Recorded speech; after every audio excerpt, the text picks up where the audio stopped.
Hey, hi, hello, my name is Thomason, and today I will be discussing my October-November wrap-up and my December TBR.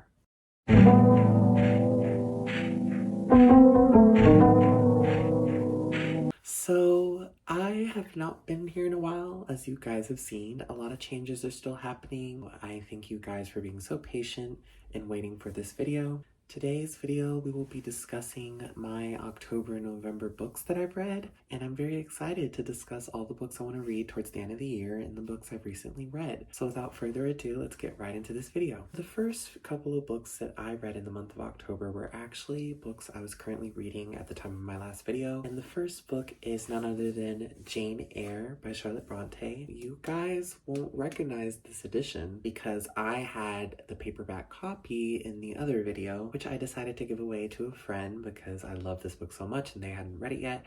So Cody, I hope you love Jane Eyre. This edition is a vintage 70s edition that I found at a local independent bookstore, and I just had to take it because it has these beautiful lithograph illustrations inside, and it just...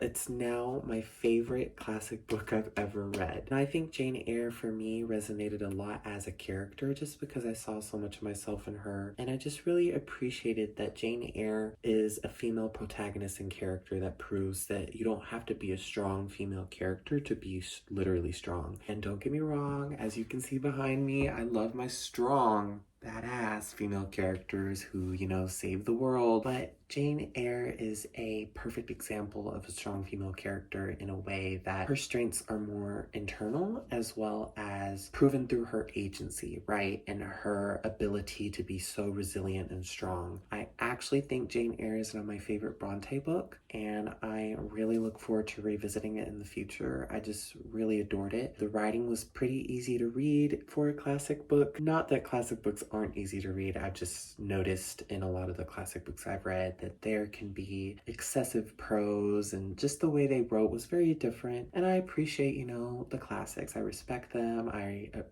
acknowledge narrative structure as well as publishing and writing techniques pave the way for our modern day publishing and writing as well as reading experiences. But I will say that classics are hit or miss for me because, you know, either I resonate with the writing and the writing was good enough that I understood what was being told to me, or the writing just wasn't too much. And Jane Eyre was just a perfect combination of having those antiquated tropes as well as narrative structures in a way that made me really understand and appreciate classic books. So I gave this 5 stars. Again, it's now my favorite classic novel I've ever read. And I can't wait to, you know, further read more of Charlotte Bronte's books because I think she actually is my favorite Bronte sister as of now. That could be subject to change, but I highly doubt that just because the way she writes is it's just something about it resonates with me. Like, I really love her usage of imagery and illusion and symbolism. It really satisfies a part of me that looks for that in classic literature. So that was my first read of October. My second read of October was Immortal Longings by Chloe Gong. As you guys know, I love Chloe Gong's Secret Shanghai universe, and I loved how she wrapped it up with this year's release of Valhart Huntsman, and this was her first adult fantasy release. Now, I don't think this is my favorite Chloe Gong book. Don't get me wrong, it's not necessarily bad. It's not like the worst writing I've ever read, and the story itself was pretty good. It just feels like the quality of the writing decreased. And it also feels like this read more like a first draft because some of the writing in here just felt very telly. There were parts that I had to force myself to read because a lot of it was arbitrary to the actual plot. When you're world building or giving information about a world, you have to do it in measured, like, small bits and pieces. Sometimes doing a lot at once can work. You just have to do it in a way that makes the writing feel natural, right? Like, you can't do too much. An example I can think of is The Hunger Games. Katniss's inner monologue is basically info dumping a lot of the time, but Suzanne Collins' writing and Katniss as a character and the way that she words her thoughts and explains the workings of Panem with the capital and the districts, it really makes it to where it's readable and it's smooth. It's not too much, it's just enough. With this, I feel like it wasn't the worst, It was pretty good. It was entertaining. I really enjoyed the characters. I really enjoyed this theme of moral ambiguity, morality in general, about how much you can do and how far you can go in the sense of, humanity. It was a very good examination of those things, and I really liked that the characters weren't necessarily likable nor dislikable. Very morally great characters. The book's strength falls with the characters and the plot. Its weaknesses are in the writing.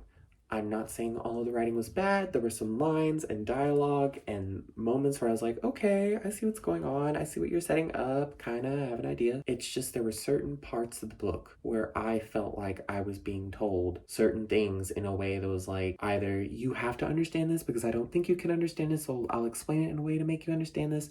Or it just felt unnecessary, like it could have been cut out, or it could have been shown instead of told. So, not my favorite Chloe Gong book, but still a 4-star read, and I really enjoyed it, and I am hoping that the sequel to this, because it is the first book in a trilogy, will be an improvement, and I do want to see the continuation. I'm invested enough in the characters, the plot was entertaining, and the end had me wondering what is in store for the future of this story. Enjoyed that. Could have been better, could have been worse. The next book I read was Wuthering Heights by Emily Bronte. You guys know in my last video, I was insistent. I was like, I am not putting the Bronte books that I've been wanting to read off any longer. And I did those things, and I'm so proud of myself because this one was the most challenging Bronte book of all. Interestingly, Wuthering Heights is Emily Bronte's only novel. I liked this book overall. I think I'll have to reread it in the future because there were just certain things that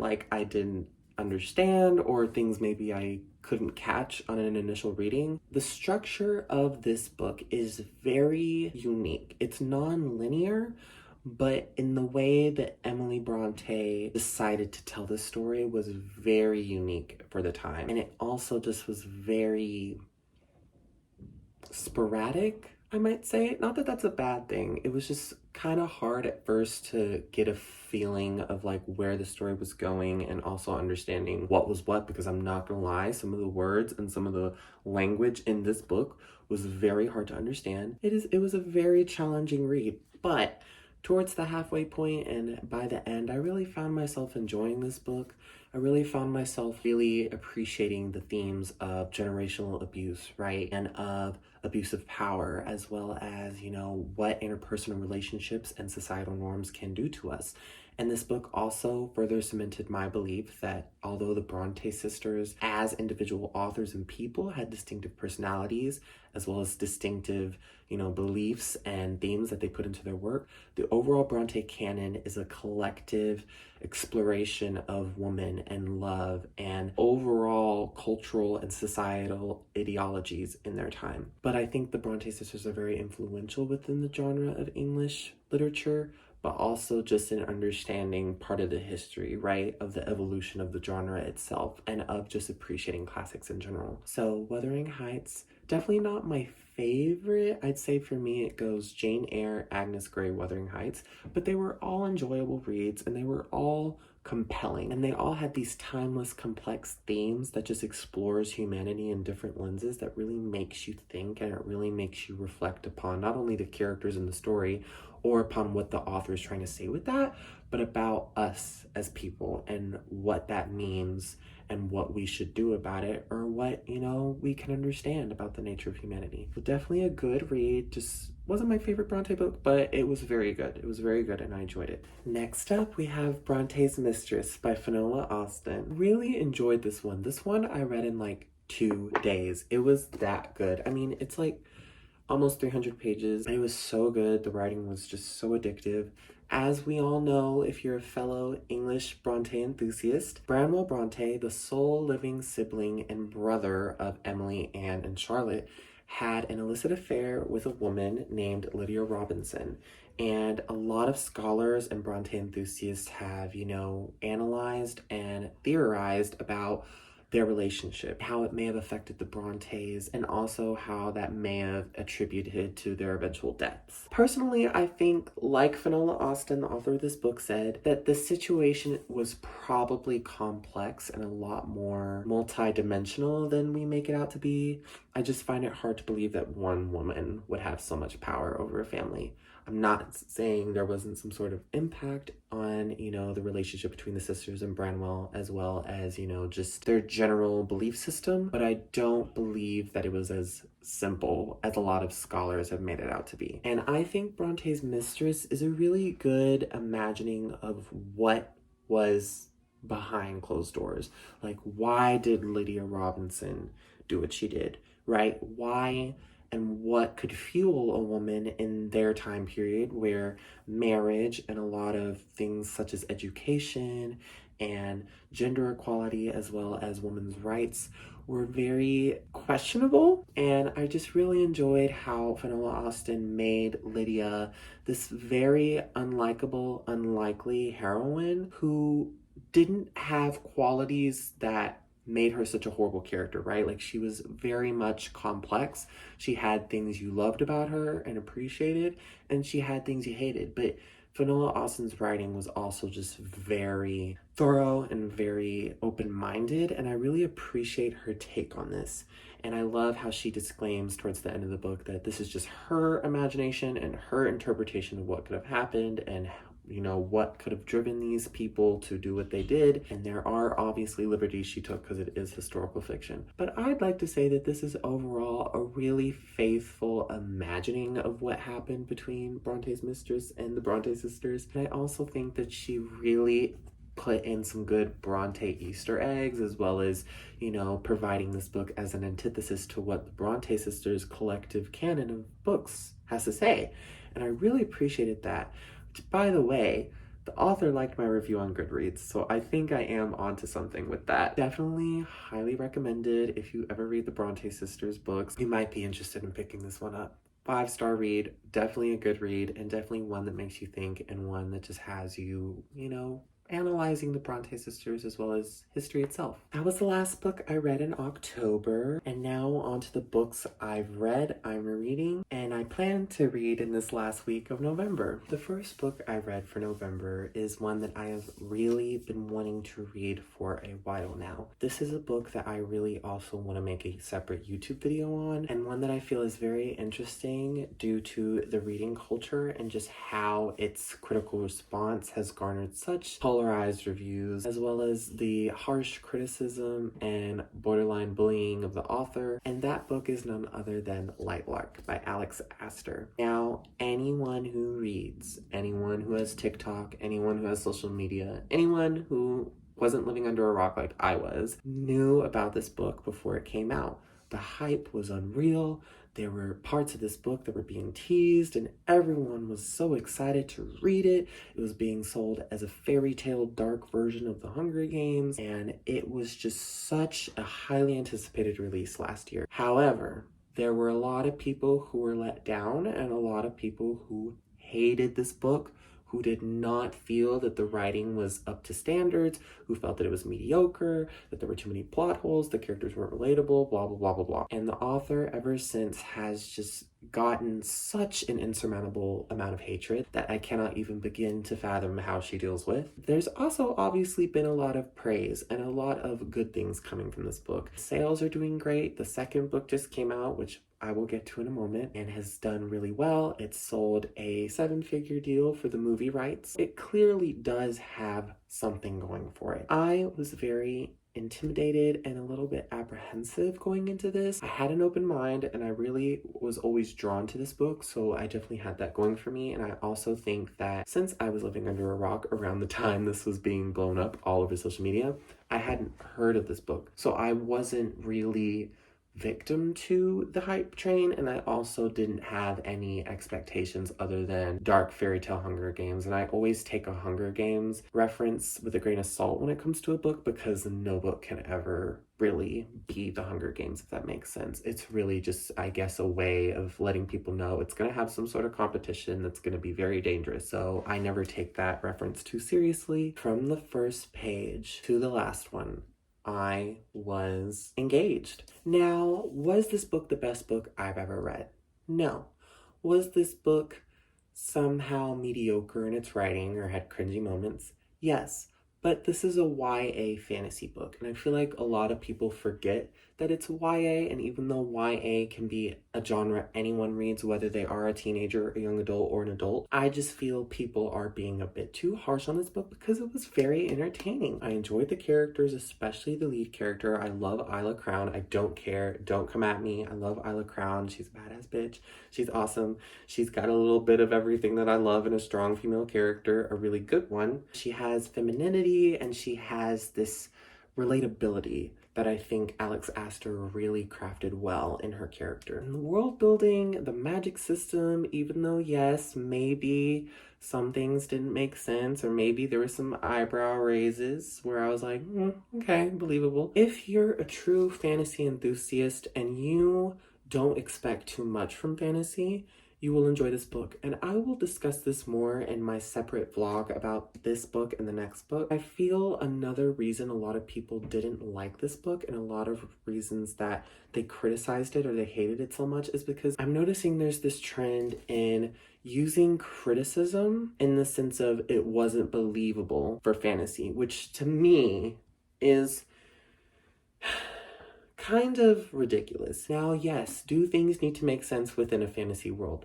Obviously, if we can't grasp a concept and we can't see how that is affected and the repercussions of that concept in the fantasy world it's set in, sure, it'll be a problem because then there's going to be too many plot holes and too many inconveniences. However, I don't think this book was that. There were, like I said, moments where I was like, okay, that's possible. I mean, it's a bit improbable, but it's not impossible within that world. But I also feel it is not really fair to not only the author but the story itself to compare our real world concepts of how things work to that world. Granted, yes, there are human characters, right? And they are in a similar world to ours. However, that's the whole point of fantasy, right? It's the improbable, it's the impossible, it's the fantastical, the wonderful. And fantasy is also meant for readers who want to escape reality, not be reminded by it. So I feel like a lot of the people who read this book are readers who they're a bit picky, or, and I hate to say this word, but really some of the reviews I've seen are too pretentious,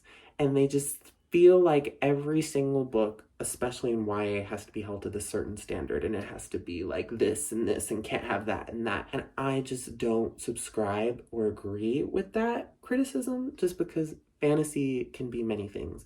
Sure, we can have a serious fantasy, and sure, we can have a fantasy that isn't nonsensical at all, although it is magical. But I like my fantasies to be a bit of both, or to just be fantasy. It doesn't have to be anything. And again, I will explain this more in my Light Lark vlog because I feel like this book fell victim to a lot of readers who just really have this overly hyped and high expectations that kind of were unrealistic to begin with, because this is a YA book. It's not like it's going to be a Pulitzer Prize winning book, although it does have its accolades. Overall, I really enjoyed this book. I enjoyed it for what it was.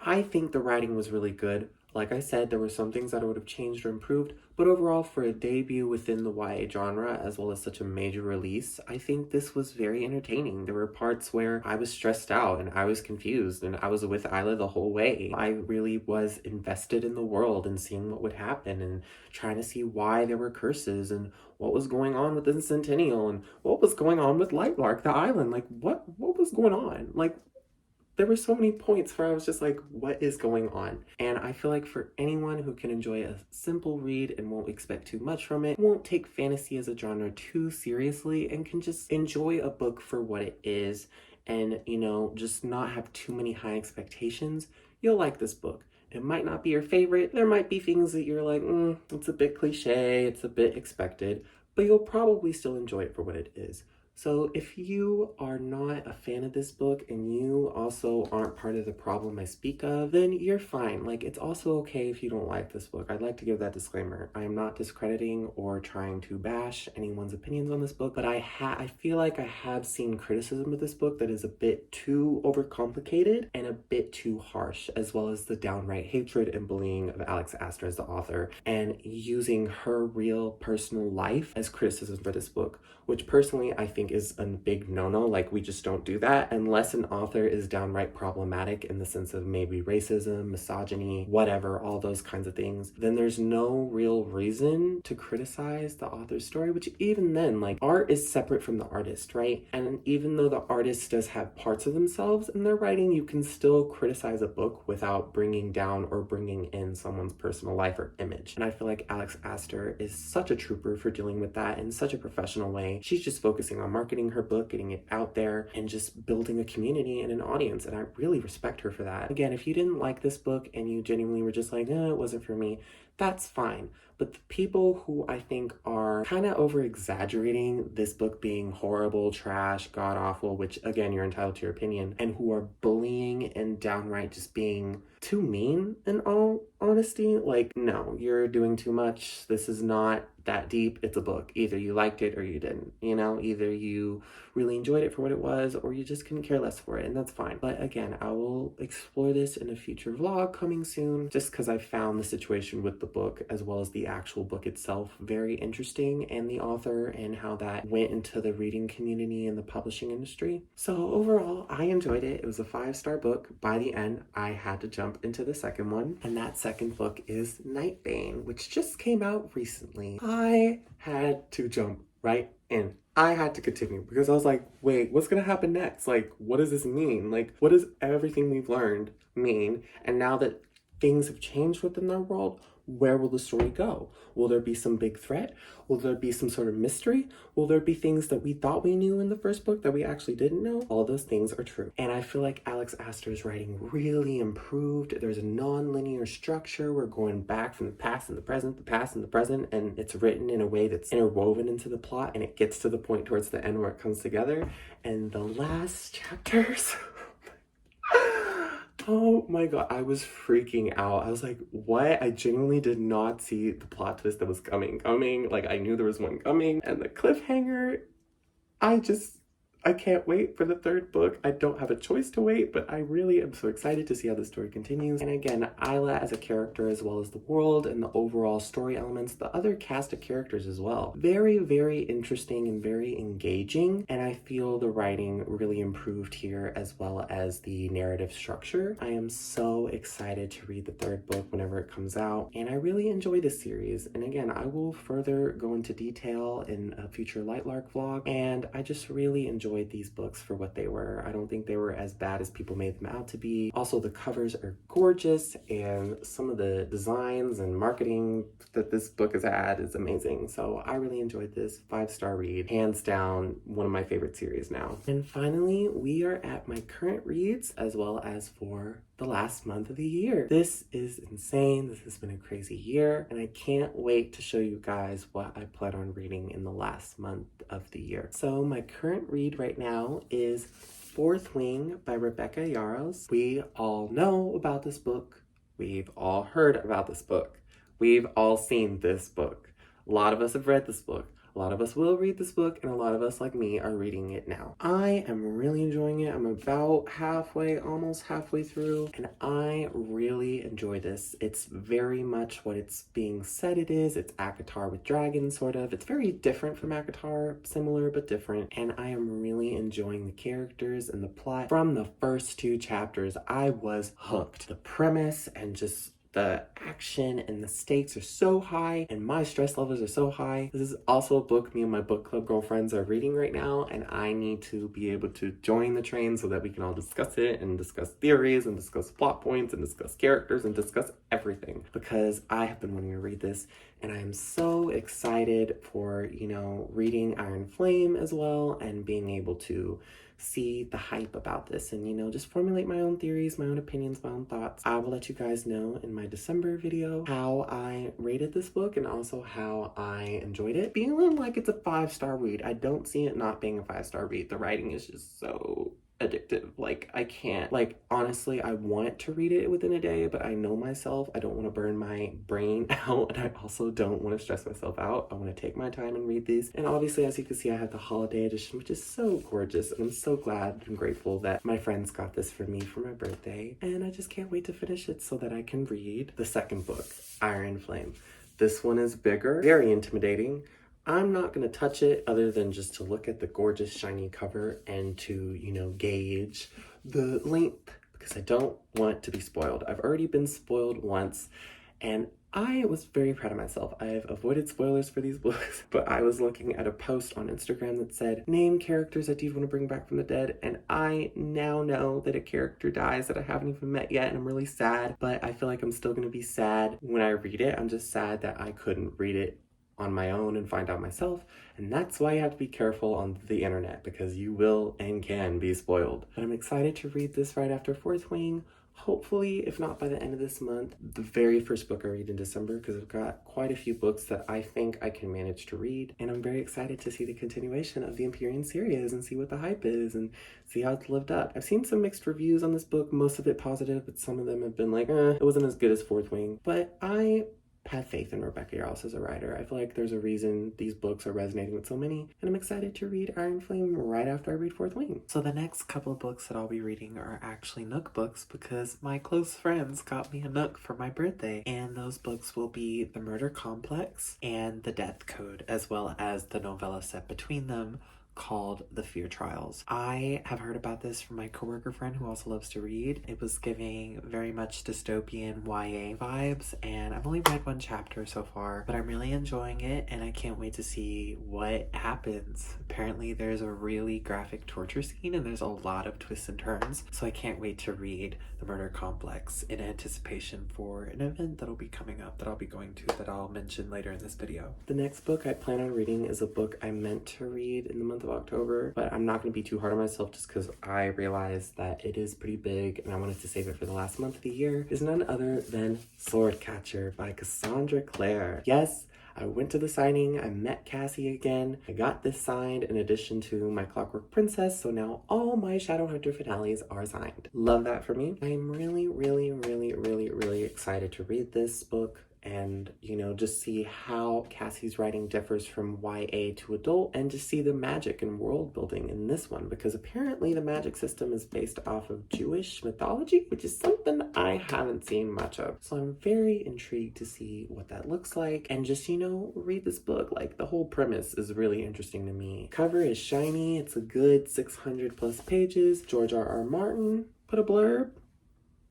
I think that's pretty good, I'm not gonna lie. For her first adult fantasy book, that's pretty good. And I'm just excited. I love Cassandra Clare. I feel like I'll read anything she writes, so I'm excited to read this after Iron Flame. The next book I plan to read in the month of December is The Hurricane Wars by Thea Guanzon. I hope I said that correctly. If not, I will make sure to look it up and pronounce it correctly next time I talk about this book. This is a book that I've seen a lot about. This is a book I first saw in a Walmart and I was intrigued because the cover looked really interesting and I was like, I don't know, I have a good vibe that I'd enjoy this book. And then after that, I kept seeing posts about it, and then I went to Barnes & Noble with my friends, and then the person that checked me out at Barnes & Noble when I finally got the Barnes & Noble exclusive edition of this book was telling me, oh, I have a friend who's friends with the author and apparently it's really good, and I loved it and I'm reading it right now and it's so good. I was sold. I got this book. I'm excited to read this, see what the hype's about. I don't know much about it other than there's some sort of shadow magic and there's a lot of war going on and there's just some interesting romance going on here as well, and there's been some comparisons to Shadow and Bone. I can't wait to read it. Again, I don't know too much about this book, but I feel like I'll really enjoy it, so I'm looking forward to reading this as well. The next set of books are books that I'm going to be reading back to back to back. As you guys know, I've read a few Alice Oseman books because I want to read the entire Osemanverse in addition to Heartstopper, and in anticipation for the release of Heartstopper Volume 5, I'm going to be reading the following books in this order: Heartstopper Volume 1, Heartstopper Volume 2, Heartstopper Volume 3, This Winter, Solitaire, Heartstopper Volume 4, obviously Heartstopper Volume 5 when it comes out, Nick and Charlie, and the Heartstopper Yearbook. The reason I want to read these books in the order that I mentioned are because apparently this will be the chronological order for the actual Heartstopper stories. Again, obviously you could just read it the normal way and just do 1, 2, 3, 4, 5. But I looked up a timeline for these books, and apparently This Winter is set right before Solitaire, and then Nick and Charlie will be set after Volume 5. And I just want to have a good understanding of the overarching plot and see maybe other things out of the Heartstopper books that, may contribute and give further context, which includes Tori, Charlie's older sister, and I'm excited to just finally be able to catch up and say that I've read all of Alice Oseman's current books. And I'm very excited for Heartstopper Volume 5, and I'm sure that these will all be pretty quick, so I'm not too worried about that. And the Heartstopper yearbook will just be kind of a bonus because it has bonus content and a little bit of behind the scenes in Alice Oseman's writing of the series. But I'm very excited for Heartstopper Volume 5 and to just be able to read the books in a way that I understand the timeline and other events that happen, and then officially be fully caught up with all of Alice Oseman's books. The entire Osemanverse. I can't believe that it's about to happen because I've been wanting to read all of their books, but I'm gonna do it next month. I'm gonna do it with the release of Heartstopper Volume 5. So excited, can't wait to discuss it. The next book I'm going to read will be Carrie Soto is Back by Taylor Jenkins Reid. I've read all of Taylor Jenkins' historical fiction series, which are about different characters. They're all kind of celebrities or related to celebrities that are all in the same plot. It started with Seven Husbands of Evelyn Hugo, Daisy Jones and the Six, and Malibu Rising. And I have been wanting to read this, and I really want to just read it this year so that I can say I've read all of Taylor Jenkins Reid historical legacy series is what I call it. And I can't wait to read this. I did start it when I first wanted to read it, but I had other books and I felt like I could just wait until the end of the year. I do feel like it'll be a very quick read reasonably, and I'm also just really excited to see Carrie Soto's story because when we first meet her in Malibu Rising, she seems like a very rude bitch and like someone you wouldn't like. But I feel like she's very complex. I feel like there's more to her than that. And I also am just excited to read about her story. And I just can't wait to see what the themes Taylor Jenkins Reid is just going to explore in this book, because a lot of her historical legacy books just really explore history and the effects that it has on celebrities and just the interpersonal lives and challenges that celebrities face and just pop culture in general, but also how complicated our parasocial relationships can be, as well as just how it shapes their lives and, you know, their beliefs, their motivations. And I'm just very excited to read this book, and I can't wait for it because it's such a pretty book, and I really want to read it. I want to read it. I'm really excited. I can't get too ahead of myself because I gotta read the Alice Oseman Heartstopper series before I do this, but after that, I'm gonna jump right into this book. And finally, my last planned book for the year is a book I'm pretty excited for. It's been pretty popular on Book Talk, and I will be planning on meeting the author with a friend at an event next year. And I feel like it's a pretty quick read in comparison to my other books I'm wanting to read, and that book is none other than Divine Rivals by Rebecca Ross. I've heard really good things about this. I'm excited to read it. It's about this girl named Iris who lives in a world of magic, and I don't really understand how the magic works other than there's some god, and she's working as a journalist at a really prestigious newspaper line, and I'm just excited to read it. I know a little bit about the plot and about the whole rivalry, enemies to lovers trope. I have seen some criticism of this book, and I have also seen people say that it's not really enemies to lovers in the sense of, oh, like they are enemies and they will kill each other and they absolutely hate each other, more like rivalry. So I'm glad that I had that in mind. Otherwise I would have had maybe lofty expectations of this book, but I'm excited. It looks like a good book. I love the cover. It's a pretty, like I said, steady, quick read, and I just can't wait to close the year out with a pretty good book that I'm excited to read, and I can't wait to read the sequel next year. And there you guys have it. That was my October-November wrap-up and my December TBR. I am so proud of myself. I have read so many books this year. I think this is honestly the most books I've ever read in a year, and I just can't wait to continue to grow as a reader and to read more books and to talk with you guys about it.